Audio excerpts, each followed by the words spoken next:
and extend to you an offer for a gift certificate if you wish to attend my Market Profile Trading Strategies course. The course really is a combination of some coaching and some instructional time along with some live trading lab sessions. Now, I will come back to this slide in a moment, but I want to come back and entertain some of your questions. So let's take a look and see what questions we might have. And Trevor, do you want to read out the questions? Yeah, yeah, if anyone has any questions, just type them in. There may be more than what we can address. We'll do our best. Get them in now. And what I'll do is I'll read the question back to Dr. Kepler, and then he can do his best to answer the question. So why don't we'll wait just a minute while the questions come in, then I'll go ahead here. All right, well, here's some already. Okay. Could you describe how you would have traded in a period of balance versus a trend day like we had here? Of course, I can describe that for you. That's a whole other session in itself. It's not sort of a two-minute description. The approach would, of course, be very different because you have no bullish bias, you have no bearish bias. So again, don't look for one set of rules that will apply in every market and sort of find easy answers that will work every time. What you need to do is really understand the fundamental concepts and then learn to apply them in the various contexts that the market will present for you, rather than sort of trying to always find just one style or one way to trade. All right. How soon can you tell that a profile is going to be unbalanced? That's actually a good question. Typically, you want to wait for the first 30 minutes or the first hour before you can really get a good feel for whether the market is going to be balanced that day or it's going to be imbalanced. And even with that changes. So that rule typically, I would say, applies maybe 70 to 80% of the time, that within the first hour you could probably identify the high and the low for the day. You will be able to identify the high and the low of the trading day during that first hour. It'll be put in on the profile for you.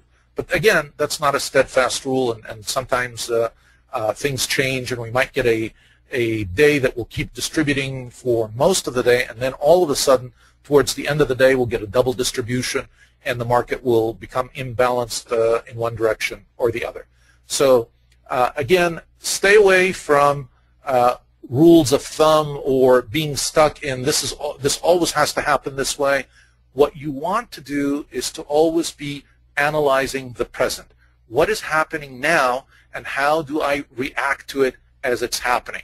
And realize that at any point, what is happening now may change. And so you always have to be flexible with it. Don't always be sort of stuck with your plan and so committed to it that you lose the flexibility of being able to maneuver with the changes in the market as they occur. The beauty of the profile is allowing you to really see exactly what is happening in the market as it happens. When we looked at that picture of the candlesticks, let me go back a little bit and show you that slide. Okay, take a look at these candlesticks here. These candlesticks, even though they do give us some valuable information, they really don't give us the valuable information till the end of the day, till the candlestick is complete. And here's where the major difference is between looking at a candlestick for the day and looking at the profile. The profile is telling you what is happening precisely right now at any point inside that candle. And that is very powerful when you understand how to interpret it. All right, here's a good question. Earlier, very early on, one of the questions was, you said balance equals uncertainty. Can you relate that to fair price? And also, I know a lot of people think balance, they don't see balance as uncertainty. They maybe see it as certainty. So, okay, let me elaborate on that a little bit. It is a question of perspective. When we say that balance is really uncertainty, the uncertainty we're talking about is directional uncertainty. We really don't have prices moving in a very powerful direction one way or the other. That's the uncertainty that we're talking about. Now, do we know where the fair price is? Absolutely.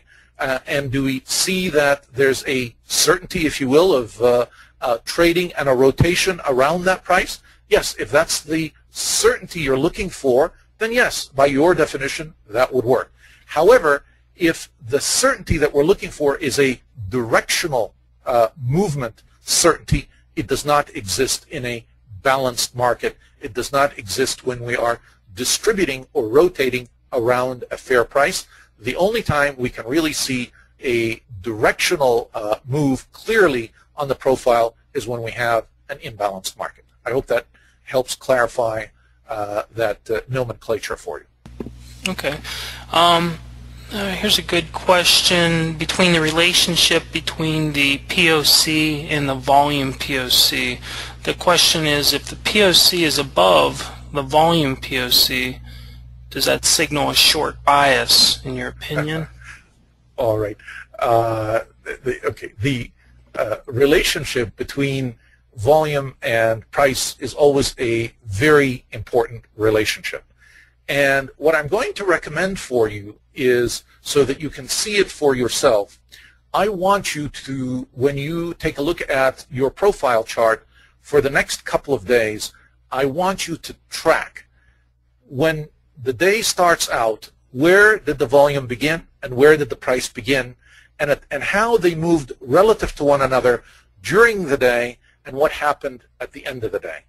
And this is going to be the best answer to that question, because you will see for yourself that there is no, again, no set